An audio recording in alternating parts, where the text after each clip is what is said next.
Hi hello, എല്ലാവർക്കും സുഖമാണെന്ന് വിചാരിക്കുന്നു.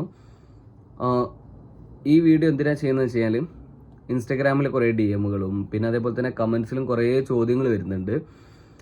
UK വന്ന് പാർട്ട് ടൈം ജോബ് ചെയ്തിട്ട് നമുക്ക് റെൻറ്റും കാര്യങ്ങളൊക്കെ അടച്ചു തീർക്കാൻ പറ്റുമോ, അതേപോലെ തന്നെ നമ്മുടെ ഫീസ് അടക്കാൻ പറ്റുമോ, അതേപോലെ തന്നെ നമ്മുടെ ലോണും കാര്യങ്ങളൊക്കെ അടച്ചു വീട്ടാൻ പറ്റുമോ എന്നുള്ള കാര്യം ചോദിക്കുന്നുണ്ട്.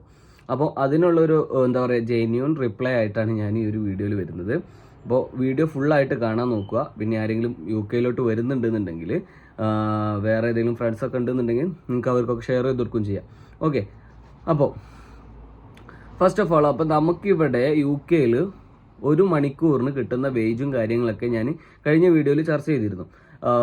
അപ്പോൾ ടോട്ടലി നമ്മൾ പറയുകയാണെന്നുണ്ടെങ്കിൽ ഏകദേശം 12.21, അതായത് 12 പൗണ്ടും 21 പെൻസാണ് ഒരു മണിക്കൂറിന് ഇവിടുത്തെ ഇപ്പോൾ സാലറി വേജ് വരുന്നത് 21 വയസ്സ് മുകളിലുള്ളവർക്ക് എല്ലാവർക്കും.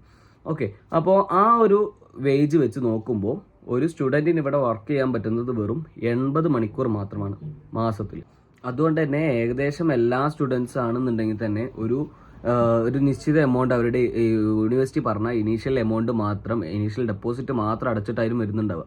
അപ്പോൾ ആ ഒരു ഇനീഷ്യൽ ഡെപ്പോസിറ്റ് അടച്ചിട്ട് അതിൻ്റെ ബാക്കിയുള്ളത് ഇവിടെ വന്നിട്ട് അടക്കാൻ പറ്റുമോ എന്നുള്ള കൺഫ്യൂഷൻ എല്ലാവർക്കും ഉണ്ടാവും. അതായത് ഞാൻ വരുന്ന സമയത്താണെങ്കിൽ തന്നെ എനിക്ക് ഇങ്ങോട്ട് വരുമ്പോൾ ഉണ്ടായിരുന്ന ഒരു കൺഫ്യൂഷനിൽപ്പെട്ട ഒരു കൺഫ്യൂഷനാണ് അതും.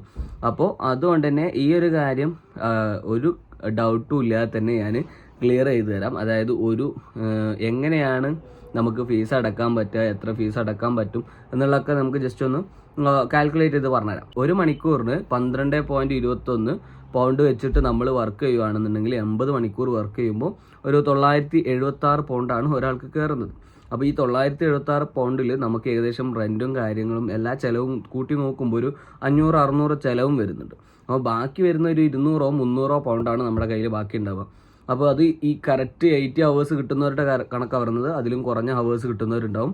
ചിലവർക്ക് ക്യാഷ് ഇൻ ഹാൻഡ് ജോബുകളും കാര്യങ്ങളൊക്കെ ചെയ്യാൻ പറ്റുന്നവരുണ്ടാവും. അപ്പോൾ അങ്ങനെ കൂടുതൽ ഏൺ ചെയ്യാൻ പറ്റുന്നവരുണ്ടാവും. അപ്പോൾ ഇവിടെ വന്ന് എൻ്റെ ഒരു അഭിപ്രായത്തിൽ, എൻ്റെ ഒരു എക്സ്പീരിയൻസിൽ നമുക്ക് ഏൺ ചെയ്യാൻ പറ്റുന്നത് എന്ന് പറഞ്ഞാൽ ഒരുപാട് ചിലവുണ്ട് നമുക്ക്. അതിൻ്റെ ഇടയിൽ ചെറിയൊരു ഏണിങ്സും കൂടി നമുക്ക് ഉണ്ടാക്കാം, അത്രയേ പറയാൻ പറ്റുള്ളൂ. അപ്പോൾ ഇതിൻ്റെ കൂടെ തന്നെ ഒരു ക്യാഷ് ഇൻ ഹാൻഡ് ജോബോ അല്ലാന്നുണ്ടെങ്കിൽ അങ്ങനത്തെ എന്തെങ്കിലുമൊക്കെ ജോബ് അല്ലെങ്കിൽ വേറെ എന്തെങ്കിലും സ്കീം പിടിക്കുന്ന ആളുകളൊക്കെ ആണെന്നുണ്ടെങ്കിൽ അവർക്കൊക്കെ എന്തെങ്കിലുമൊക്കെ എന്താകും, മെച്ചം ഉണ്ടാവും. അപ്പോൾ അങ്ങനത്തെവർക്ക് എന്താക്കാം, സിമ്പിളായിട്ട് അവരുടെ ഫീസും കാര്യങ്ങളൊക്കെ അടക്കാം, ലോൺ വേണമെങ്കിൽ വീട്ടാം. അപ്പോൾ അങ്ങനെ വീട്ടിയവരും ഉണ്ട്, വീട്ടാത്തവരുണ്ട്. അപ്പോൾ അതുകൊണ്ടാണ് ഞാൻ അങ്ങനെ പറഞ്ഞു തരുന്നത്. എൻ്റെ സർക്കിളിൽ തന്നെ എനിക്ക് അറിയുന്നവരുണ്ട്, അതായത് അത്യാവശ്യം പൈസ ഏൺ ചെയ്തിട്ട് അവരുടെ ലോണ് കാര്യങ്ങളൊക്കെ വീട്ടിയവരുണ്ട്. ഫുൾ ഫണ്ട് ലോൺ എടുത്ത് വന്നവരുടെ കാര്യമല്ല പറയുന്നത്. അതായത് ചെറിയ ലോണും കാര്യങ്ങളൊക്കെ ഉള്ളവർക്കാണെന്നുണ്ടെങ്കിൽ സിമ്പിളായിട്ട് അത് വന്നിട്ട് ഇവിടെ വന്നിട്ട് വീട്ടാം. അപ്പോൾ ചെറിയ കടങ്ങളൊക്കെ ആണെന്നുണ്ടെങ്കിൽ ആ കടങ്ങളൊക്കെ വീട്ടിയവരും ഉണ്ട്. ബാക്കിയുള്ള ഫീസിലോട്ട് നമുക്കൊരു 2 ലക്ഷമോ ഒരു 3 ലക്ഷമോ ഒരു 4 ലക്ഷം രൂപ ഒക്കെ ഉണ്ടാക്കാൻ പറ്റുകയും ചെയ്യും. അപ്പോൾ അതൊക്കെ ഈസി ആയിട്ട് ഉണ്ടാക്കാന്നുള്ളൂ. അതായത് ഇവിടെ വന്നിട്ട് നമുക്ക് ഒരു 5000 പൗണ്ടോ അല്ലെങ്കിൽ ഒരു 10000 പൗണ്ടോ അടച്ചു വന്നവർക്ക് ബാക്കി 5000 പൗണ്ട് ഇവിടെ നിന്ന് ഉണ്ടാക്കാൻ പറ്റുന്നോ അല്ലെങ്കിൽ ബാക്കി 10000 പൗണ്ട് ഇവിടെ നിന്ന് ഉണ്ടാക്കാൻ പറ്റുന്നല്ല ഞാൻ പറയുന്നത്. അപ്പോൾ ആ ഒരു സാധനം കാര്യം മനസ്സിലാക്കി വെക്കുക. ഇതൊരു ചെറിയ വീഡിയോ ആയിരിക്കും, കാരണം ഇതൊരു ജസ്റ്റ് ഒരു ഒറ്റ കാര്യത്തിനുള്ള റിപ്ലൈ ആയിട്ടുള്ള ഒരു വീഡിയോ ആണ്. അപ്പോൾ അതുകൊണ്ട് എന്താണ് UK വരുന്നവർ ഇതെല്ലാം പ്ലാൻ ചെയ്തിട്ട് വേണം വരാൻ. അപ്പോൾ നമ്മൾ വന്നു കഴിഞ്ഞ് കഴിഞ്ഞാൽ നമുക്ക് നാട്ടിൽ നിന്നുണ്ടായിരുന്ന എക്സ്പെക്റ്റേഷൻ മീറ്റ് ചെയ്യാൻ പറ്റുമോ എന്നുള്ളതൊക്കെ അത് വേറൊരു കാര്യം. അപ്പോൾ നാട്ടിൽ നിന്നുള്ള എക്സ്പെക്റ്റേഷനും കാര്യങ്ങളൊക്കെ എത്ര ലിമിറ്റ് ചെയ്യണം എന്നുള്ളതാണ് ഞാൻ പറഞ്ഞു തരുന്നത്. അതായത് നമുക്ക് ഇത്രയൊക്കെ ഉണ്ടാക്കാൻ പറ്റുള്ളൂ, അപ്പോൾ ഇത്രയും ലോണും കാര്യങ്ങളൊക്കെ അടക്കാൻ പറ്റുള്ളൂ, ഇത്രയും ഫീസ് അടക്കാൻ പറ്റുള്ളൂ എന്നുള്ള കാര്യങ്ങളൊക്കെ മനസ്സിലാക്കിയിട്ട് വേണം UK കയറി വരാൻ. അപ്പോൾ കഴിഞ്ഞ വീഡിയോയിൽ ഞാൻ സയൻസ് കോഴ്സസ് എടുക്കുന്നതുകൊണ്ടുള്ള ബെനിഫിറ്റ്സ് എന്താണ്, സയൻസ് കോഴ്സസ് എടുത്തു കഴിഞ്ഞ് കഴിഞ്ഞാൽ പെട്ടുപോകുമോ എന്നുള്ളൊരു വീഡിയോ ചെയ്തിരുന്നു. അപ്പോൾ അതിൻ്റെ താഴെ കമൻസിൽ ഒരുപാട് ആളുകൾ മാനേജ്മെൻറ്റ് കോഴ്സിനെ കുറിച്ച് ചോദിച്ചിരുന്നു. അപ്പോൾ മാനേജ്മെൻറ്റ് കോഴ്സ് എടുക്കുന്നതുകൊണ്ടുള്ള ഒരു ബെനിഫിറ്റ് എന്താണെന്ന് വെച്ച് കഴിഞ്ഞാൽ നല്ല എക്സ്പീരിയൻസും കാര്യങ്ങളൊക്കെ ഉള്ളവരാണെന്നുണ്ടെങ്കിൽ, നാട്ടിൽ നല്ല രീതിയിൽ തന്നെ എക്സ്പീരിയൻസ് ഇതിലൊക്കെ ഈ ഒരു ഫീൽഡിൽ വർക്ക് ചെയ്തവരൊക്കെ ആണെന്നുണ്ടെങ്കിൽ സിമ്പിളായിട്ട് കയറിപ്പോരും. അതാണ് നല്ലത്. അതായത് ഒരു ജസ്റ്റ് എൻട്രി എന്നുള്ള നിലക്ക് നിങ്ങൾക്കൊരു മാനേജ്മെൻറ്റ് കോഴ്സ് എടുക്കുകയും ചെയ്യാം. എന്നിട്ട് കോഴ്സൊക്കെ കഴിഞ്ഞിട്ട് ഇതുമായി റിലേറ്റഡ് ആയിട്ടുള്ള ഫീൽഡിൽ നല്ല രീതിയിൽ തന്നെ അപ്ലൈ ചെയ്ത് കഴിഞ്ഞാലൊക്കെ ജോബും കിട്ടുമായിരിക്കും. അപ്പോൾ 100% ഷുവർ പറയുന്നില്ല എന്തിലും. ഇതിലൊക്കെ എന്താ പറയുക, ഒരു ലക്കാണ്, നമ്മുടെ ഒരു കോൺഫിഡൻസും കാര്യങ്ങളൊക്കെ വെച്ചിട്ട് കയറി വരിക, അത്രേ പറയാനുള്ളൂ. ഈ വീഡിയോ ഞാനൊരു ഇൻസ്റ്റാഗ്രാമിൽ എൻ്റെ ഒരു ഫോളോവർ വന്നിട്ട് റിക്വസ്റ്റ് ചെയ്തൊരു വീഡിയോ ആണിത്. അപ്പം അവരുടെ ബ്രദറിന് വേണ്ടിയിട്ട് ചോദിച്ചതായിരുന്നു. അപ്പോൾ അവളെന്താ പറയുക, വന്നിട്ട് കാര്യമുണ്ടോ, ഫീസ് അടക്കാൻ പറ്റുമോ? അപ്പോൾ ഞാൻ പറഞ്ഞു ഫീസ് അടക്കുന്ന കാര്യത്തിൽ ഇങ്ങനെയാണ്, അതായത് നിങ്ങൾക്കൊരു ജസ്റ്റ് ഒരു കോൺട്രിബ്യൂഷൻ കൊടുക്കാൻ പറ്റും ഫീസിലോട്ട്, അല്ലാതെ മുഴുവൻ ഫീസൊന്നും അടക്കാൻ പറ്റൂല.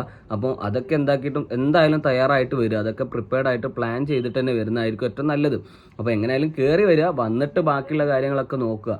അപ്പോൾ എന്നോട് പറഞ്ഞു ഇത്രയും എന്താ പറയുക ജെന്യൂനായിട്ട് ഇത്രയും ഓപ്പൺ ആയിട്ട് കാര്യങ്ങൾ ആരും പറഞ്ഞു തരണമൊന്നുമില്ല, അപ്പം അങ്ങനെ പറഞ്ഞു തന്നതിന് താങ്ക് യു എന്നുള്ളതൊക്കെ. അപ്പം ഞാൻ പറഞ്ഞു നമുക്ക് ഒരാളെ ഹെൽപ്പ് ചെയ്യാൻ പറ്റുവാണെന്നുണ്ടെങ്കിൽ അത് അത്രയും നല്ലൊരു കാര്യമാണല്ലോ, നമ്മളെ കൊണ്ട് പറ്റുന്ന ഹെൽപ്പാണെന്നുണ്ടെങ്കിൽ നമ്മൾ ചെയ്തു കൊടുക്കുക. അതായത് ഇവിടെ വന്നിട്ട് നമുക്കുണ്ടായ എക്സ്പീരിയൻസും കാര്യങ്ങളൊക്കെ നമുക്ക് പറഞ്ഞു കൊടുത്താൽ മതി, അത്രയേ ഉള്ളൂ.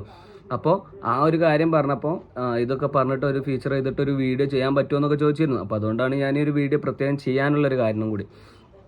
പിന്നെ ഇനി അടുത്തുള്ള വീഡിയോകളൊക്കെ പെട്ടെന്നായിട്ട് വരും. ബാക്കി ഇതിൻ്റെ ഇടയിൽ ചെറിയ എക്സാമും കാര്യങ്ങളൊക്കെ ആയിട്ട് അതിൻ്റെ തിരക്കിലായിരുന്നു. അപ്പോൾ അതുകൊണ്ടാണ്. അപ്പോൾ ഇനിയുള്ള പുതിയ വീഡിയോസൊക്കെ കാണാൻ വേണ്ടിയിട്ട് സബ്സ്ക്രൈബ് ചെയ്യുക. വീഡിയോ ഇഷ്ടപ്പെട്ട് കഴിഞ്ഞാൽ ലൈക്ക് ചെയ്യുക, എന്തെങ്കിലും ഉപകാരപ്പെട്ട് കഴിഞ്ഞാൽ ലൈക്ക് ചെയ്യുക, അല്ലാന്നുണ്ടെങ്കിൽ ഡിസ്ലൈക്ക് ചെയ്യുക. ഇനി വരാൻ പോകുന്ന ആരെങ്കിലും ഫ്രണ്ട്സോ റിലേറ്റീവ്സോ ആരെങ്കിലും ഒക്കെ ഉണ്ടെന്നുണ്ടെങ്കിൽ വീഡിയോ ഷെയർ ചെയ്തും കൊടുക്കുക. ഓക്കെ, അപ്പോൾ അടുത്ത വീഡിയോയിൽ കാണാം. ബൈ.